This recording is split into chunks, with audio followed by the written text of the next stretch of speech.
everyone, and welcome again to Championship Drill, our kind of midweek Thursday where we just look back at Tuesdays and Wednesdays games. And joined with Phil, Jerry, and George O'Callaghan's kindly joining us again. How are you guys doing? All good. Good. Thanks, Dave. Great stuff. I suppose we were talking about there before we started here, about the big football news that kind of affected everyone was the kind of passing of Maradona the other day. Do any of you have kind of one quick memory of him? I suppose. Go on, Jerry. You go. No, I was saying to you just before the show, just the fact that I remember watching that channel back in Channel 4 back in the day, the goal Lazio, and it was always like Diego Maradona, this and that. But no, he was an icon. I was telling you, I got a glimpse of him in Ibiza back in 2005. I tried everything in my power to get near the man. I could not get near him. I'm normally good for grabbing a photograph with someone, so I'm kind of gutted I didn't get near him. But yeah, no, he's just iconic, and it's a big loss for football. Even seeing the tributes like Pele and Cristiano Ronaldo and Messi, like he was loved by everyone. Like, and I'm only sure now we're going to hear some great stories about him in the coming weeks. You know. Yeah. I think my memory is the '86 World Cup. It's showing my age now, but it was like my first memory of football. And I remember going up to my next door neighbour, a woman called Marie Kelleher, and she brought me out a light blue T-shirt and navy shorts because I was like mad about Maradona. Like, and I remember running around her garden trying to score on a sun and goal in between two trees, like thinking I was Maradona. So, you know, like all those guys, all those like geniuses and like legends, like they all leave impacts in everyone's lives because you always have something to remember them by. So, yeah, it's really sad. Like, but like, you know, like he was just amazing, wasn't he? Yeah. Unbelievable. For me, it was just kind of Channel 4 stuff more than anything. Yeah. I was probably the youngest, so well, Jerry. Remember him a little bit in Napoli, yeah. But yeah, I can remember him at Napoli, all right. And like I said, I have a few friends out in Napoli. But also, I think just playing on the street, he was kind of one of those players. Someone would always, you know, I'll be Maradona. When you're playing just with your buddies on the street, like. For me in those days, though, like as much as Maradona was great and everyone wanted to be Maradona, Michael Laudrup was always my hero growing up. I loved Michael Laudrup. So, yeah, my memories of Maradona, though, will be again from Napoli, and what he did for them and winning the UEFA Cup for them was amazing. Yeah, amazing. And obviously, you know, his celebration in USA in '94 after he scored that great goal before he tested positive for the drugs as well. Like, it's funny you say Napoli, though. There was a good friend of mine, Cormac, last night sent me a WhatsApp, and it's basically a story of out Napoli where basically there was kids throwing stones at his house. Everyone knew where Maradona lived. So long story short, anyway, there was one night Maradona chased the kids, but he caught one of them. But the police were always outside his house. So the police wanted to prosecute the young boy. But Maradona said, no, I'll deal with it. So Maradona brought him back into the house. Yeah. He gave him a big spiel, like, you know what I mean? You need to respect the streets, and I understand that you're trying to get me out and this and that. But Madara, like, he wouldn't press charges against the boy. And supposedly he gave him a couple of quid as well to say, look, go on away, no one's signing an autograph from him. Like, but the stories are incredible. Like, he was never, you never hear any bad stories about Maradona. Oh. Never. Like, people loved him. He was always humble. Obviously partied like a rock star, and you know, he lived his life the way I suppose an iconic man should live his life, you know. But you always hear great stories, and I can only imagine the stories we're going to hear now as the weeks go on. As I said, it's going to be. I saw something about Oasis, all right, being terrified of meeting him. Yeah. And what about did you see Villas-Boas coming out, the Marseille manager, talking about how UEFA should retire the number 10 jersey from all clubs? Big deal. Yeah. I thought Cork City should have done that when I left. They should have, really, to be fair. I think so. I think all the icons number 10 should be retired.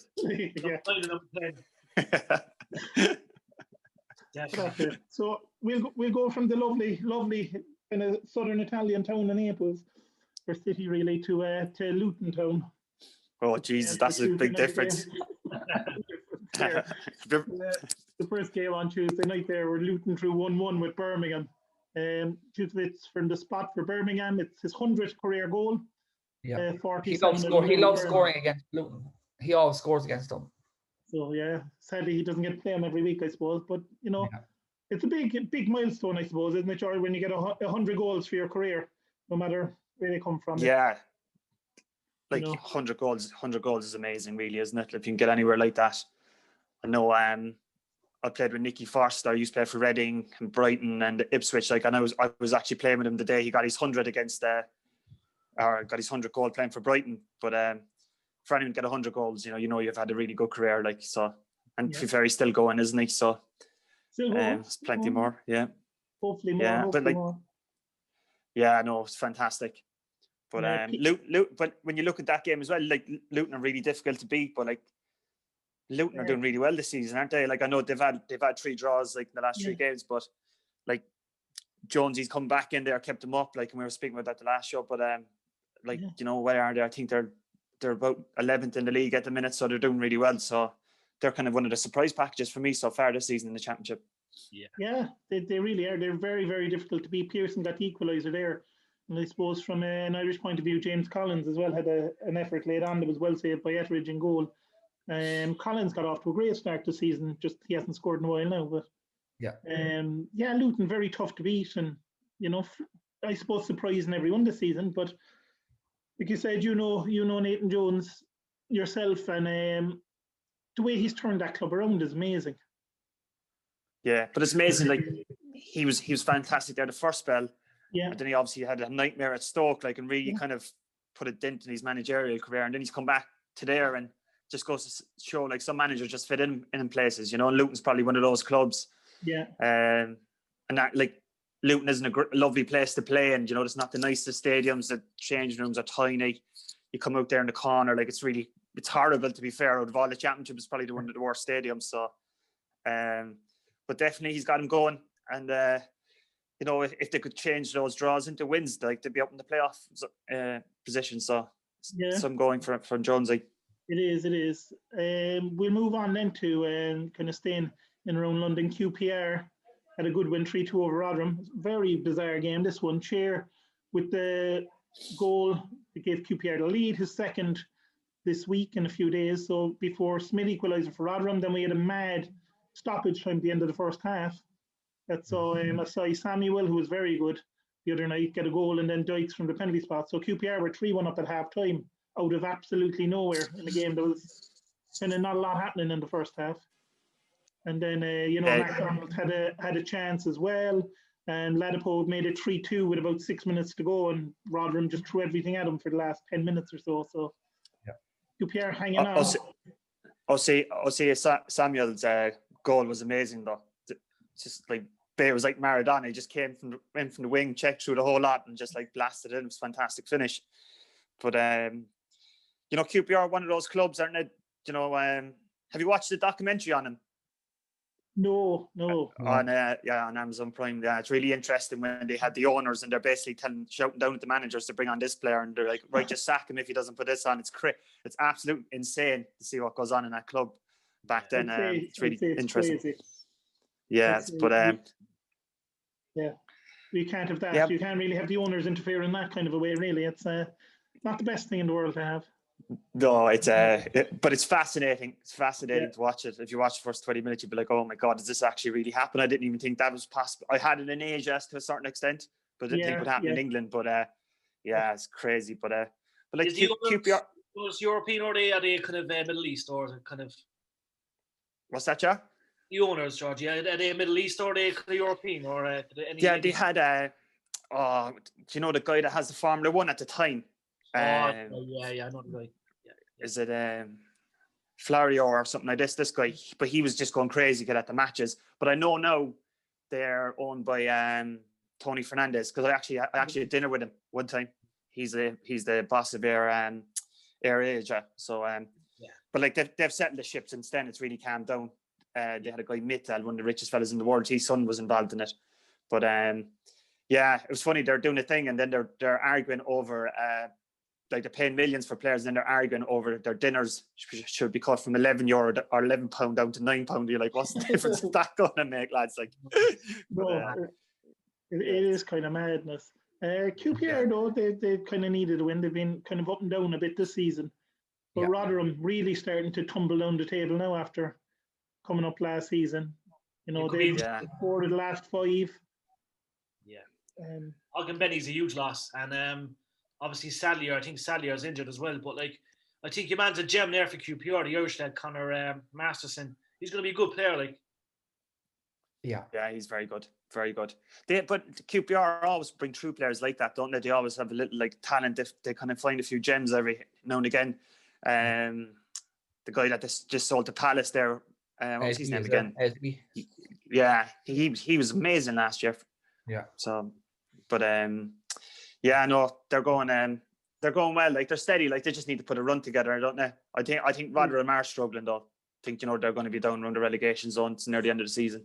Yeah, they seem to be able to put a couple of wins together and then they go on a disastrous run. And like you said, over the course of the season, that's not going to do too well. You know, if you're winning one game and then losing the next 3, you're going to be in trouble. So, definitely, because the thing with Rotherham as well, they're one of those clubs, I think, a little bit like Sheffield United. The fans really push the players on in a match day, and when no fans there for them. Yeah. It's a huge thing, you know, because Rotherham's a horrible place to go to. I just dread going to Rotherham. But so do you know what? The fans might be back soon. So they might be able to get that run, but they really are struggling. So yeah, from Rotherham being a horrible place to go to, we go to somewhere else now in Stoke, which is notoriously I lived in Stoke for 7 years. Notoriously dodgy ground when it's windy. It is always windy in Stoke. It's horrible. It's so weird because they have the stadium and they never filled in the corners, and it's right up on a hill on a motorway, so like you can see the cars going past and you're like, why didn't they fill in the corners, like while you're freezing your arse out playing in the middle of the pitch? But it was a great game last night though.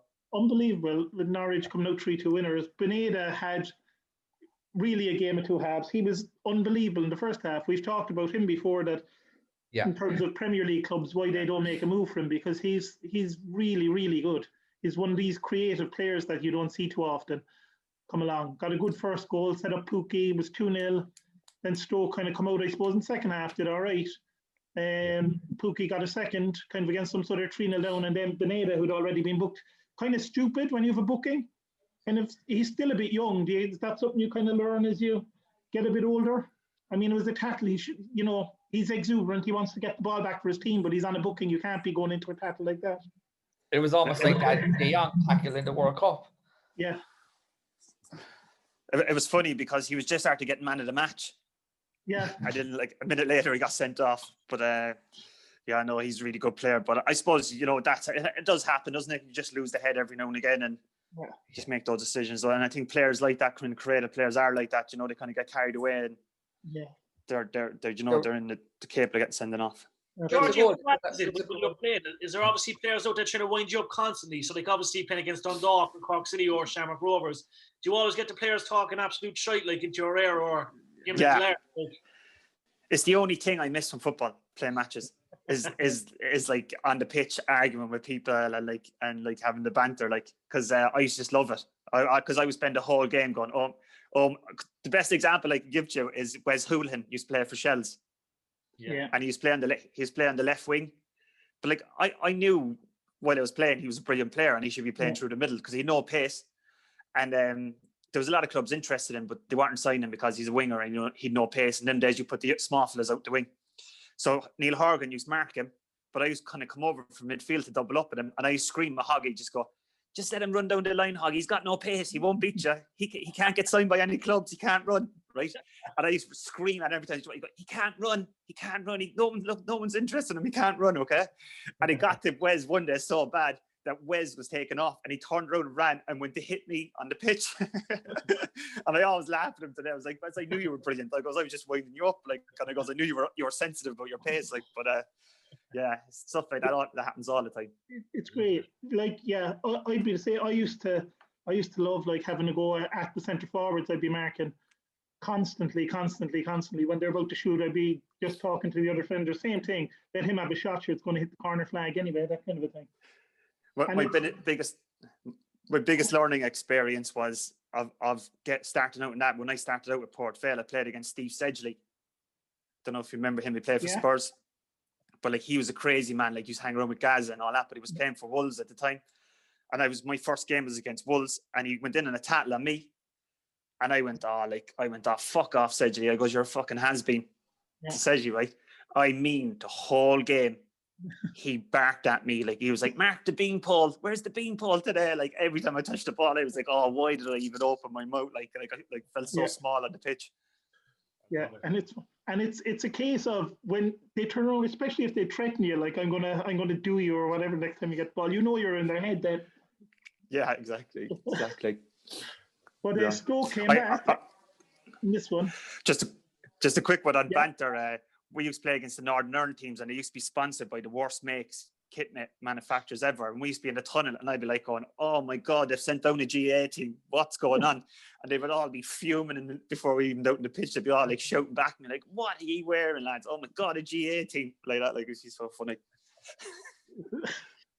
It's good fun. And well, it's great. talk about the game.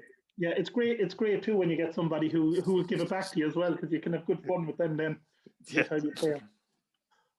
But Stoke then came back, I suppose, after sending off, make it 3-2, but they just couldn't get the third goal. So it's a goal disallowed at the end. What's that, Phil? There's a goal disallowed at the end.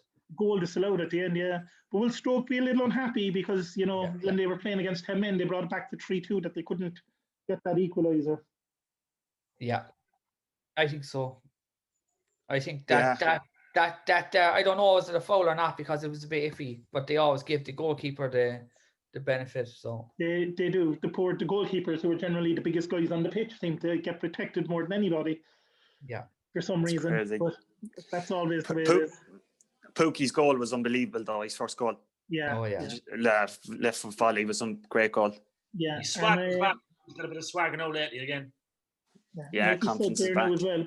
A guy that's been in great form for Norwich as well this season. Norwich, obviously, top of the table, they're flying it, but Tim Krul went off injured before half time. He's been great for them this season. Looked like a hamstring injury. And Norwich, top of the league, still finding ways to win, and he becomes their 10th injured player now that they have. So it's again keeping hold of that squad from the Premier League team, more or less, is serving them now, because with 10 injuries, they're still going to win the matches. They look really strong, don't they? And as you said, when you bring down the Premiership quality down into the Championship and you hold on to it, hold on to Pukki and all these guys, it makes such a difference. Like, and Norwich's squad is too strong not to go up. I think the same with Bournemouth. They're just too strong, We go on then to probably the dullest game of midweek altogether, which was the Wycombe-Huddersfield one. Yeah. Wycombe are never in a dull game. This one was pretty awful. Daryl Horgan came on off the bench and he had a decent chance. Kind of turned on it and kind of mishit it a little bit, all right. Sarah did hit the post as well. But absolutely nothing happening in this one, like. No. Yeah. It's mad, isn't it? Daryl Horgan off the bench there, and he starts for Ireland. Yeah. For Wycombe. It's insane. He's been in good form for Wycombe this season. It's kind of, he's had a strange career too in the way he's moved around the place. I know. He's done really well. And I was there when he was at Cork City. They should never have let him go. No. And I said it at the time, you could tell he was a player, but I suppose when he got that Dundalk with Kenny, then Kenny just trusts him. Yeah. He knows what he can get out of him, so that's always a big bonus when the manager likes it. But he is a good player. But yeah, I thought he would have done better up in Scotland with Hibs and all that. But you can't knock him. He still is playing in the Championship, which is a tough thing to do. Yeah, to me he just looks like James McLean whenever he's on the pitch. He's just on the other wing. A bigger James McLean, yeah. Yeah, the two of them just look identical when they're on the pitch. I don't know what is even the way they play and the way they're just fully committed to everything. Yeah, I was surprised to move. I remember when he joined Wycombe, I remember saying he has a good agent. You know what I mean? Because obviously Wycombe came up, but like as you say, Steve, he has impressed. Obviously with Ireland, he's kind of got back on track. If Wycombe get relegated, I wouldn't be surprised if a team came in. I don't know if he has a 2-year contract or what, but I wouldn't be surprised if the team trying to take him away from Wycombe back into the Championship. But he's done all right, to be fair. Maybe he's just a bit tired now from international duty and stuff that he came on. But I suppose he has impressed. But Wycombe are just bankers for them draws. They're fairly unlucky not to get the wins. Yeah, Wycombe are kind of looking a bit steadier these days. I know they're still in the bottom 3, but the first few weeks they haven't lost in 4 or 5 games, have they? Yeah, they're going well. Going well. We move on then to Barnsley and Brentford. Barnsley, who have been flying at Brentford, were favourites at the start of the season to go up. but they haven't really lived up to that yet this season. I don't know. Brentford just totally outplayed them in this game. Yeah. I think Moore had Barnsley's only real chance. Ray with a good save. Ray's been very. He came back. I thought there was definitely a penalty shout for Barnsley. Yeah. You just don't get them though. No. In the championship anymore. There was a few handballs as well in the games. There were, like in the Premier League, VAR would be given all of them. Yeah. Or some of them anyway. Depends who's playing, I suppose. I think thing last night is that it's Brentford's goals a set piece. It's mad how many goals are scored from set piece that decides games, especially in the championship. It's crazy. And it's mad. And like the thing about Brentford, what are they? They're ninth. They're still thereabouts. If they put a run together, like something, you never know what's going to happen with that. So they will be there, I think. And yourself coming into the Christmas period, it's whoever like comes out of that with a run of games, that run of wins, and then you never know what kicks on then when you go into February, March. So Ben Ram has a huge loss. Ben Ram when he went to West Ham, I think that's the difference. That's the moment for Brentford. Yeah, they have such good players. They just have their way of scouting and the way they find players is unbelievable. Tony again got the winner last night, and he's been in some run of form. They haven't lost in 6 games, Brentford. They've drawn quite a few of those, but they're 6 games without defeat, and that's good momentum always when you're not losing games. And Ray and goal, since he's come back, he's looked a player again, and I don't think he's going to stay there beyond this season for somehow. Unless they come up. Well, if they come up, he will stay. Yeah. Then back Preston, we're back to their old farm at home again. Yeah, we were talking about that last night about the comments and then online. Yeah, I messaged Phil and I said go to the Preston's official page here and have a look at some of the comments under the result, and they were not happy. The fans, which they're never. They were completely outplayed though. Yeah. All the goals, everything. They just went through. They glided through them for the goals. There was nobody put a glove on any of them. No. So. And even Rafferty was sent off, and the goals didn't come till after he was sent off. But even up until then, Blackburn could have been 3 or 4 up. Yeah. Like they were absolutely shocking, and that's their 6th defeat at home this season out of the 7 games they've played there. Their only win was the one at the weekend against Sheffield Wednesday in a game where Wednesday were down to 10 men after 17 minutes, and they still only won that 1-0. Yeah, I think Alex Neil's gone, lads. I reckon he's. I hate team managers get sacked. It's never nice to see that happen in football in general. Like, you know what I mean? You just wish you had a game where nothing like that happened. But he's definitely he's in serious trouble. Like, I'd say before Christmas he's out the door. Oh yeah, like Shawnee on the bench. Like, I don't know what's going on with Shawnee. Obviously, we said like it'd be great to see him go to Celtic or someone. Yeah. Like they have a good squad. Like, you know what I mean? Like, you've got Skoskin. Like, to me, I always rated Skoskin. Like when he was at Celtic, he was a decent player. I know he was at Man City. Like, but Sinclair he was very good. Yeah, he's a decent player. Like, obviously confidence, and I know he's married to Helen Flanagan. Maybe, you know what I mean, the whole spotlight's off him and stuff. But it's it's a shame. Like, the only thing I ever watch out with Preston these days is Adam O'Reilly, the Cork lad. Like, I know he's on the bench again now and he didn't come on, but that's the only time I really check in on Preston. Like, obviously see how Alan Brown's doing and check on Shawnee Maguire. Like, but we've seen a lot of Irish players leave Preston in the last 2-3 years. Yes. And it's only a matter of time before Alex is gone, unfortunately, I'd say, because you can't lose 6-7 games at home. You know what I mean? It's mad. It's bizarre. You know? And the thing is, as well, in the championship, even though the fans aren't in the ground, there's a lot of fans are paying to watch these games on the streams and that. Yeah. On the stream over there, so they're not happy to see their team play that badly and get absolutely hammered again. And they just, I don't know what it is. They took Shawnee out of the team for this Danish lad up front, Reese, who's much taller than Shawnee because they like to knock the ball long for some reason. Preston, and Shawnee is about 3 foot nothing. Like, kicking the ball long up to him is kind of pointless. Yeah, I think Shawnee's in a crossroads now in his career because that can affect you. Like, if he's not playing, he might want to move. Where's he going to go to? Do you know what I mean? That's a real tough decision for him if he's not getting back in that team, because a lot of the lads, when they leave Preston, the Irish lads, they don't really kick on, do they? They kind of go to another club. They might get a half decent move, and then nothing happens. So, especially you're playing as a striker, if you're not scoring goals, then it's even worse. So that's why we were saying the last day about joining Celtic. Yeah, but they're in trouble. I think Lennon could be gone. As the bookies are putting money on Eddie. There's people throwing on Eddie Howe to become next manager. So you don't know what's going to happen. But for Shawnee, obviously we've seen Duffy go to Celtic. People say that's a club, like, you know what I mean? And he's been criticised. But like, I think Celtic are a great club, and I think like for someone like Sean Maguire, who's still in his late 20s, it'd probably be a good move for him if he can get it. Like, yeah, I think so. Unless the owner send him back to Cork. That's it. Yeah, no, we take him. Cork could certainly use him, like. Oh yeah, the way it is. But also, you've Adam Armstrong banging in the goals as well. He got another one from the penalty spot for Blackburn. I would have thought someone like Newcastle would have bought him. Yeah, but is that the thing? And Dolan as well, who Preston let go for nothing, didn't think much of him. He's having some season for Blackburn now. Yeah, he got the last goal.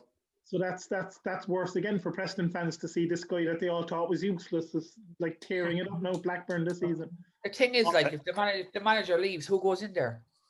Yeah, there's a few around, I suppose. they're a good club, like. Yeah. Like, we don't. They could happen. What happened with Derby? Like, the same thing could happen here. Yeah. Like, if you're a player then as well, Georgie, if you're like someone like Adam Armstrong who's banging in the goals this season at Blackburn, we're kind of in around that mid-table spot, and you know the January transfer window is coming up. Are you thinking that, you know, someone might be coming in for me here? Does that motivate you a bit more? Yeah, you're always thinking that. You're thinking that every match. You're thinking, where's my next move? Because if you're scoring goals and you're confident and you know people are watching you, you know every day you're pressure to perform. And he'll be thinking that, like he'll be looking at the Premier League now because he's doing so well in the Championship. And you know, like I know myself, when you're in that kind of form, you're thinking every match I just have to play, have to score, because somebody's always watching, especially like not obviously in the Championship, but somebody's always watching you for a move. Like, so he'll be thinking that in the back of his mind. But you know, you got to think as well, Blackburn are a really big club. Yeah. You know, I think, like, if I said that to my son who's young, he probably wouldn't understand. Like, Blackburn won the Premier League, you know. But and I suppose last night when you look at Preston and Blackburn, you know, they're very close to each other. Like, they're not far off a local derby. So and the thing as well with Armstrong, he has to be careful that he doesn't fall into that Jordan Rhodes. Like, Jordan Rhodes was on fire there for Blackburn for a long time, and then no one hear about now. Like, and he's still in his 20s as well. Yeah, I played with him at Ipswich when he was a kid. Yeah. That was one mistake Roy Keane did. He should have never sold him. Yeah, remember they were saying that he's the next Alan Shearer there at one point. Do you know what? I played with him in a reserve team game one time down in Leyton Orient, and he scored 2 goals. And I said that his dad was in the coaching staff, and I goes, you know what? He scored 2 goals like Alan Shearer. And he did, like. But but he's a good lad. He looks after himself. But it's staying long when the goals start drying up. You know, people don't be long forgetting about you. That's it. Yeah. So, great player though, as you say. He was in the Premier League as well. I think he had a big move. Was he at Middlesbrough? He went somewhere in the Premier League anyway. I think it was Cardiff. Oh, maybe, maybe. Yeah. It might have actually been Norwich as well. Good lad though. Yeah, he was at Norwich. Yeah. But it's all about the goals. Like, he went for huge money at one point. He was like £15 million or something. Yeah. So Preston in real trouble, I suppose. Their away form is kind of helping them a little bit, but the manager, I'd say, is in real trouble. Yeah. Yeah, 15th. Yeah. So 1 home win in 7 games and 6 defeats, which is the other side of it. It's not like they're drawing home games either; they're just losing them all. Yeah, no, it's brutal. So we move on then to another game, I suppose, where it was just a case of the better team won, really. Bournemouth beating Forest 2-0. I watched this game the other night, and you know, Stanislas with the goals for Bournemouth, they just seemed to dominate, really. Forest looked okay. To be fair to Forest, like with the new manager, even though they lost, they kind of created a few half chances more than anything. Yeah. But it's kind of encouraging for the manager, I suppose, when a team are 2-0 down and they just kept going. They didn't give up. Yeah. You know, where they could have just said, look, the lads are better than us. They're 2-0 up. We're probably not going to get anything out of it. It'd be easy for the players to just stop playing and just kind of pack it in, like, but they didn't. They kept going, like. So that must be encouraging for the manager of Forest, at least. Yeah. I think if Forest's main goal now is to not get relegated and buy players then in January. Yeah. And the summer. They've lost 3 in a row now away from home. Yeah, it's... You know, they're second feet on the bounce. But Bournemouth, like you said earlier, George, them and Norwich are the two that really just, their squads are just better than everyone else's. They have the quality, and Stanislas was brilliant last night. Yeah. And, you know, last night, a lot of the goals there was some fantastic play for a lot of the goals in the Championship last night, which Yeah. it was become the norm now, not like before when I played, you know, there'd be set pieces or free kicks or a long ball into the corner and second balls and all that. But, you know, like there's some really good football being played, and Bournemouth, that type of team, they're playing like that. And, you know, he's some tidy finishes last night. Like Brooks was quality again. Yeah. He reminds me of, I'll show my age a little bit here now, but George, you'll remember him playing, I suppose. You remember Stefan Effenberg, who used to play for Bayern Munich? Yeah. And he could just slow the game down or speed it up whenever he wanted, it seemed. And Brooks is that kind of a guy. He can just dictate the tempo of the match, it seems, when he gets the ball at his feet. Yeah. You know, he's a great footballer. But we move on to a team that are in real trouble as well. Middlesbrough beating Derby 3-0. Rooney, kind of a comparison here, was Rooney's second game as manager, the Ross Senior, and it was Neil Warnock's 1,509th game as manager. So a little bit of difference in the on the benches in terms of experience. Yeah. I saw that they were giving out that there's too many voices at Derby. Like there's four people. There's the two managers, and there's like two other coaches there as well. And I don't know, Ross Senior after the game was just saying, look, we were useless, basically. Yeah. Steve McLaren's after being brought in now as technical director, isn't he? Yeah, but that's all they need now. Yeah. I often wonder, like. Yeah. Like John Gregory was linked with the job last week. That's right, I've seen that. One out of left field. But in terms of Middlesbrough, I suppose they don't concede goals, so if they're going to score 3, you're not going to get much away out of them. Phil's favourite player in the Championship, Sam Belanga, got their first goal. Yeah. And then an OG from Clark, and then Johnson as well. Like they just outplayed. Derby seem okay until they get near the box, and then they seem to panic. Like that third goal was scandalous. Like he just walked in. He just walked in. I mean, like they're the same issues they had under Kaku. They just can't seem to score goals. They've scored 5 goals in 13 games, and I know at least 3 of them were free kicks, maybe 4 of them. Yeah. Because I know Waghorn got 2 free kicks and Rooney got 1. So they've either scored 1 goal or 2 goals from open play in 13 games, and you're not going to win many matches if you're doing that. You know, they're a club though that make really strange decisions. I think, you know, they kind of had it all. They wanted to buy players and bring in big names like Rooney, and then they changed it all around. Yeah. And like now, I think they're caught in between. They don't know what they're doing, and as you say, there's so many voices. That's confusing alone as it is. So, like if I was Rooney, I'd just go right, lock them all out. And if he's going to get that job, get it his own way, or if he's going to lose it his way, and pick his team, pick his players and what he thinks. Because there's nothing worse when there's other people like talking in your ear, because you actually start making strange decisions then, because you go, oh, maybe I should do that, and this, you don't do it the way you think it should be done. And if I was a manager again, I'd go down my own way. I'd rather get sacked, knowing that I did it my way. And then, like, the takeover is taking forever. It'll probably end up happening. But are the players then conscious of, like, oh, the new owners are going to come in and I'm going to be out of a job here, like? That's it. Yeah, definitely. Players could be thinking that, especially the ones on the fringe. You know, often hear there. When I was at Ipswich, a couple of lads came out and said that a lot of the players didn't want to get promoted because they knew if they got promoted into the Premier League, that they knew they'd be gone, and they were all happy with their kids in school in Ipswich and all that, so they were all delighted to have another year in the Championship. So there's loads of stuff like that goes on behind the scenes that you wouldn't realise. Yeah. Oh yeah.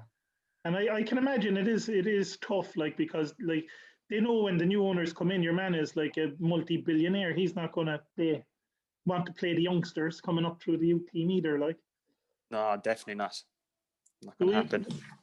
Move on into one of the draws as well from midweek. Millwall 1, Reading 1. Troy Parrott started his first league game for Millwall. He was fouled for the free kick. Some free kick from Jed Wallace.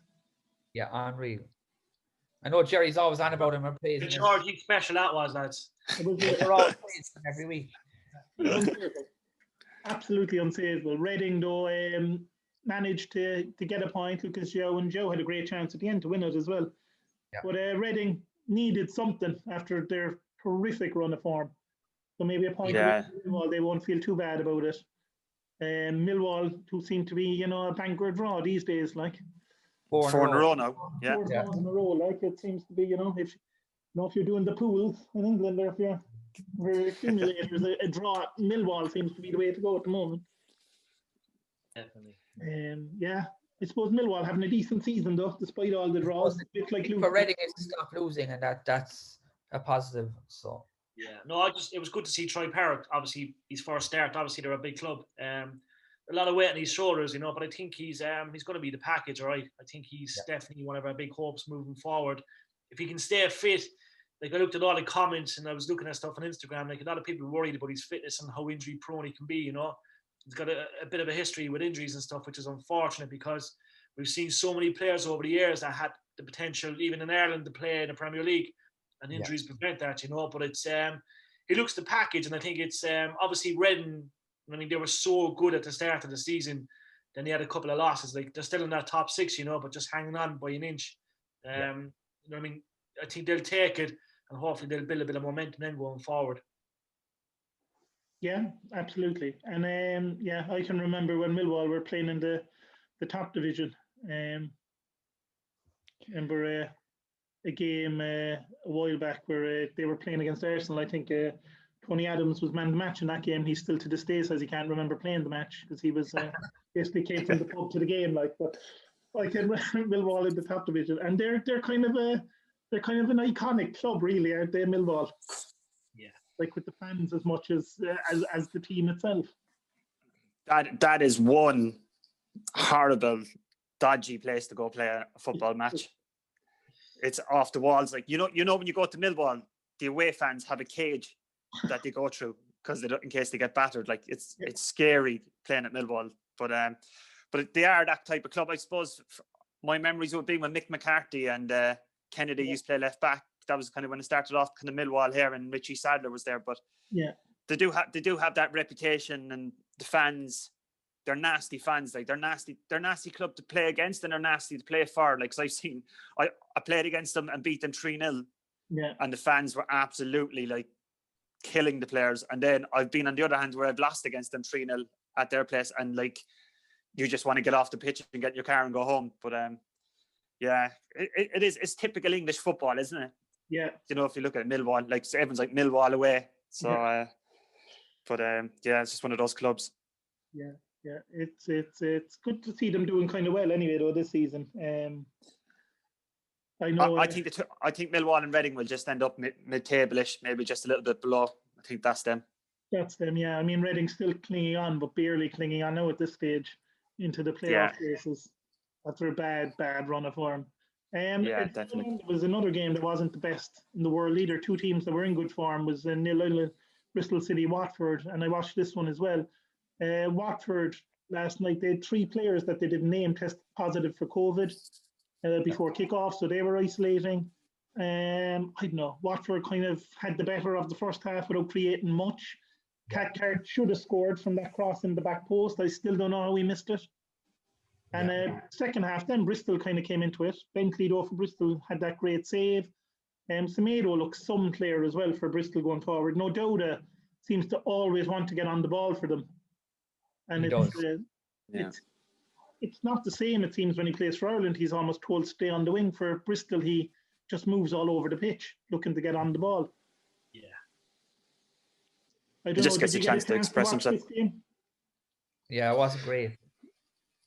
It was one of those games that's played between the two boxes as much as anything else.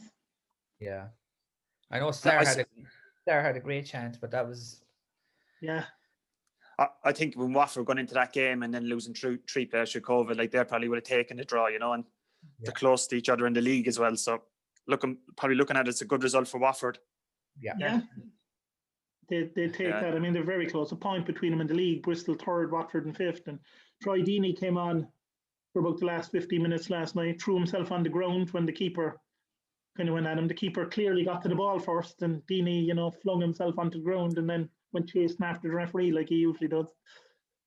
So, yeah, Troy's going through a tough time, I'd say. Obviously, there was rumours he was going to join a Premier League team, and there was a few teams after him and stuff. But I don't think his head's there at the moment, lads. Obviously, he's got that whole loyalty thing to Watford, and he's been there since 2010. But I just think his head's not there. Like it's. I don't know. He was very, very close to joining someone. He was, but he decided to stay. But he's also, and I know, George, you didn't have too many like awful injuries, but he's coming off knee surgery as a guy in his 30s as well, Beanie. So it's going to take him a while to get back up to pace, surely. It is, but do you know what's a strange one? And I heard someone say it the other day, like he's doing a lot of media work. He really wants to, and he's on Talk Sport. He's trying to get in with Sky.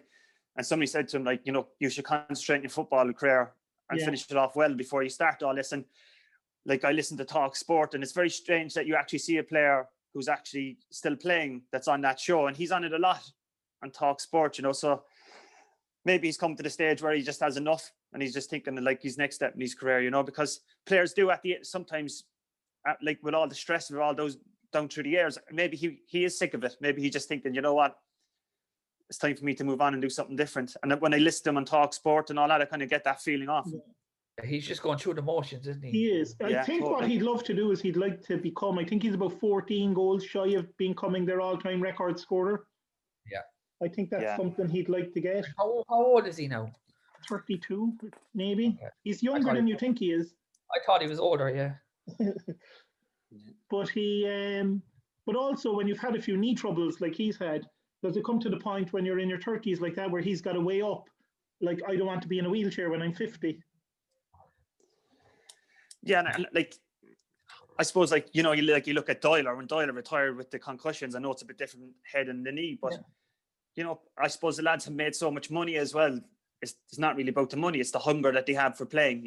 Yeah. Like, you get players that will play that don't care what's going to happen to them after their career. They just love playing and all that. But like some lads get burnt out. Some fellas, and I say some lads, life changes. Like in your 30s, I think, well, you know what, I've had enough, and I've got my money made. I can kick on and do something different. Yeah, so it'll be interesting to see what happens with him. I do think that if he broke the goal scoring record this season, he'd hang up the boots all right at the end of the year. Yeah, maybe, yeah. We move on then to Coventry, who got a great win over the team that still baffled me. I just can't figure out Cardiff out at all this season. Yeah. Cardiff City are the most frustrating team. Yeah. Crazy mistake for the goal, where Rawls just kind of one of those, wasn't looking where he was passing the ball. Nice finish though by Walker, chip it over the goalkeeper. Coventry 3 points there now, the bottom three. The game they kind of had to win, really. Cardiff struggling, 14 points from 13 games. Manager, could he be in trouble as well there? Because, they made the playoffs last season. He could be, yeah. I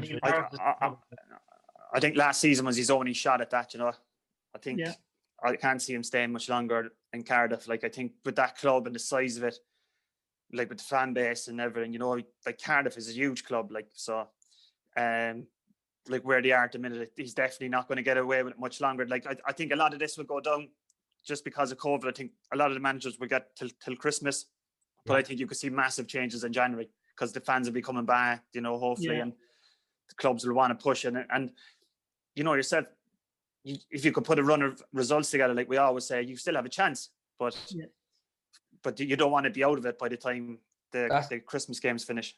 That's the thing, is like, if there was fans there, they'd be booing them off the pitch every fucking game they lose. Yeah, but there's something with Bellamy as well. Apparently Bellamy's linked to the job. Now, this only popped up 2 days ago on Twitter, but there was a lot of trend that people want to see Bellamy come in. Now, I recall Bellamy getting a bit of trouble there a while back. I don't know what happened, but I think there was an incident where Bellamy got into a fight with one of an underage player. There was something there anyway. But a lot of fans want Bellamy to come in. And I just feel for Harry Wilson, he must be kicking himself in the face, because Harry Wilson should be in the Premier League. And, obviously he's from Wales and Cardiff is a Welsh team and all that, but it's just unfortunate. Like, his stock might drop a small bit, Yeah. When I see Cardiff though, and I don't know if this is a case or a thing that happens in your experience anyway, George, and I don't know if it's down to the manager or what, but they seem to be mentally quite weak, the team. Like, Kiefer Moore had a goal disallowed last night, and that went against them. And once one thing goes against them this season in a game, the players just seem to just not be able to recover from it. Like, whether it's going a goal down, whatever, they're often in games till they concede one and then the heads go down. And last night it seemed to be the same. Moore got a goal disallowed on about 38 minutes, and Cardiff were just a different team after that. Yeah, I think it always reflects on your manager and how the manager is with teams. Because like that, they probably could be thinking, the goals disallowed or whatever, and then they're into the change room. Then the manager's talking to them. It's how the manager picks them up and how he speaks to them in the on the training ground every day. And when I see things like that, that worries me about managers, because you think, well, what are they saying to him? What kind of reaction are they getting in the change room? Because I know years ago when Tony Adams was manager of Wickham, and they were losing one time at 2-0 at half time, and Tony Adams came in and he just started stretching himself and said nothing to him. Just started in the middle of the change room, started stretching his groins and his hamstrings, and he just walked out. Like, and the lads are like, "What are we supposed to do?" Like, he just came in and started stretching and walked out. Like, so, you know, you never know what's going on. know what's going on in his head half the time. I don't think he did. I reckon Bellamy's going to come in, lads. I really reckon Bellamy's going to be the manager of Cardiff. I think Alex Neil at Preston and they're at Cardiff as well. They're the two jobs that are under a lot of pressure. Yeah. The thing with Bellamy, he was accused of bullying some kid when he was the youth team manager. So I know that's why they stopped working at Sky, because until that was solved, and then he obviously went over to Anderlecht. So I don't know. I actually can't remember the result of that, but that'd be interesting if that was all cleared for him. I think I'd say he'd be the only man that would probably get picked to go in there. But I must look it up and see actually what was the final outcome in that. Yeah. We move on into the last game of midweek anyway. Swansea won, Sheffield Wednesday won. Pulis gets his first point as Wednesday boss. Adam Reach gave them the lead with a goal that I love to see, a well-worked set-piece routine. Really nice. And the reason I love seeing a good set-piece routine, as you probably know yourself, George, you practice them for hours upon hours on training ground and they never work in a match. Yeah, no, definitely. So when one works, it's always great. It looks great. Swansea then in the second half, manager made changes at halftime. When you talk about a manager who kind of knows what he's doing, Ayew, who's coming back from like an injury, he came on and he turned the game really as much as anyone else. Palmer came on as well. Ayew got a great goal for them again. Swansea could have had a penalty as well, turned down at the end, another handball incident. But I think Swansea will find to come on is something else. I think they'll find it hard to hold on to Ayew, because he's looked sharp since he's come back from the injury. I think the issue was that he wanted 100k a week off a Premier League club. Yeah, right too. Yeah. But I mean, 100k a week, if you're one of the teams that are battling relegation come January, is not going to seem like a lot of money. Yeah. It is though if you go back down to the Championship. Yeah, it is. That's the problem some of them get themselves into. Yeah, definitely. But yeah, I mean, like you said, he is one of the best strikers, if not the best striker in that division. Yeah. I mean, the talent he has is unbelievable. And yeah, they're not going to let him go, because listen, the fourth in the league, they're going to be thinking of the bigger picture, you know. So he's definitely going to be there for the rest of the season. Yeah.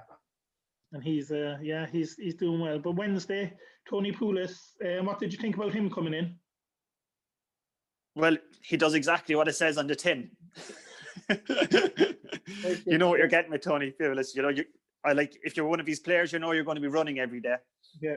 But you watch them; they'll steadily start going up the league, because he'll have that structure and they'll grind out wins. They'll be fitter, and when you sit down and talk about this, say in February and March, I guarantee you they won't be far off, like near the top 10. He'll also bring in a load of free transfers as well. Yeah.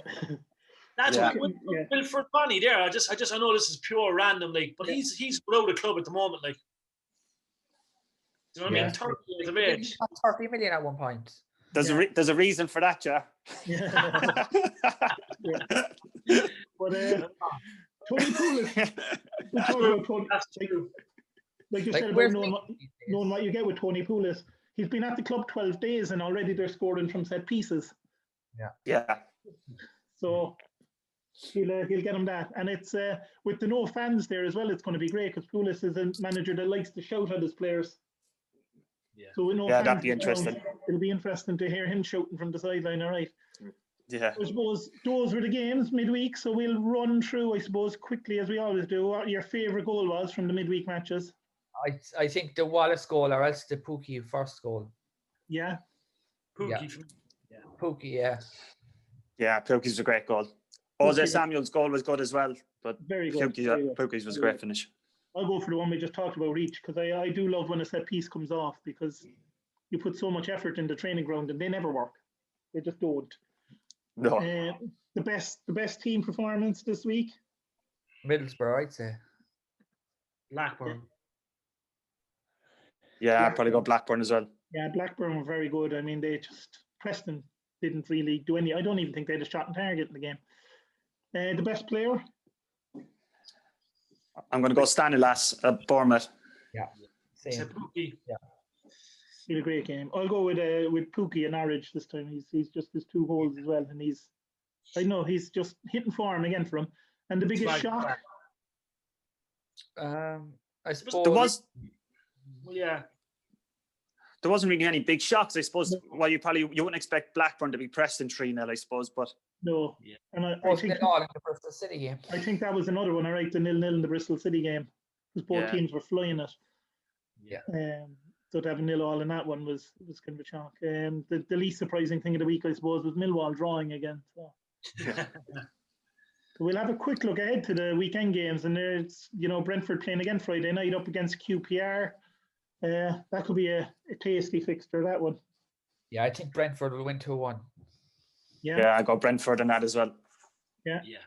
I'm gonna go 3-1 Brentford, because I know Tony's going to hit that hat trick for me some stage. Saturday's games then, we've Reading home to Bristol City in the afternoon kickoff. Bristol. A draw. A draw? Yeah. 3-0. I'm going to go Reading. Reading. You can't keep losing games like that. No, at home, maybe Reading to sneak one, 2-1. Yeah. Yeah. An interesting one then as well, Birmingham home to Millwall on Saturday. 0-0. Anything other than the draw? I'll go Millwall. Millwall to win, yeah. Troy Parrott to score an amazing goal, and Ireland's suddenly saved. Yeah, that's what we need. Yeah, Blackburn, Barnsley. Blackburn. Blackburn have too much firepower for them. Blackburn. Yeah, and Barnsley, I suppose they've had their good run now. Cardiff versus Luton Town. I think Cardiff. Yeah, I agree with you. Definitely Cardiff.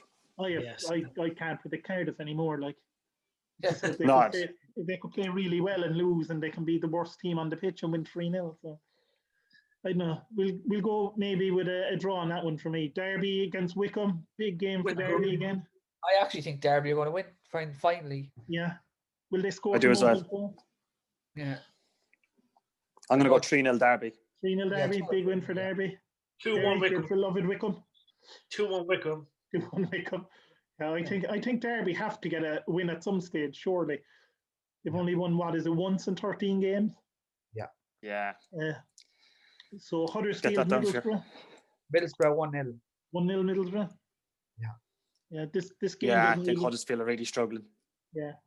It's not a game that you'd say has goals written all over it anyway. But Middlesbrough keep a lot of clean sheets, so. Yeah. Just in general. Although when you get these games that don't look like there'll be a load of goals, it'll probably end up being 5-5 or something. Yeah. Mad result. Norwich against Coventry. I mean, that should be a banker home win, surely. Yeah. 2 goals that game. Yeah. 4-2 Norwich. 4-2 Norwich. A lot of goals. Yeah, I think definitely Norwich. Yeah. Again, another one that you think the away team should win here is Rotherham home to Bournemouth. I'm going to say a draw, to be honest. Yeah. Phil, I'm agreeing with you with everything today, Pat. Oh, yeah. That's not a bad thing. Phil's usually right. Yeah, Mystic Phil. Yeah, that's it, Mystic Phil. Rotherham, Bournemouth, tricky one. I suppose I'd have to go with Bournemouth win away from home because the form they're in.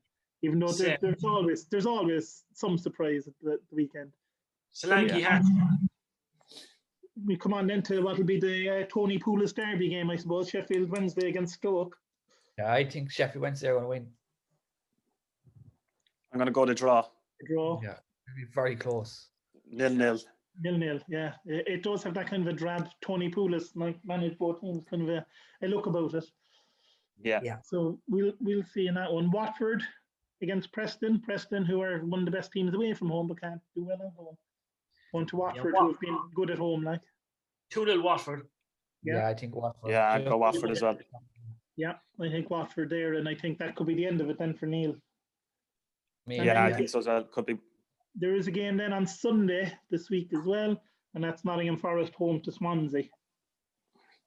I'm going to go for Forest. Yeah, Forest. Forest now, and I think Forest for a home win in this one as well. I think they've lost their last 2, and I'm gonna say even though they 2-1. lost the other night, they, like I said, the players, they just kept going. Like, they believe in the manager and what he's doing. So that'll count well for him. Definitely. Yeah, I know. All right, so guys, we will leave it there, and we will hopefully be back with you on Sunday, all things going well, talking about the weekend fixtures and that. So thanks for tuning in, guys. Cheers, lads. Yes.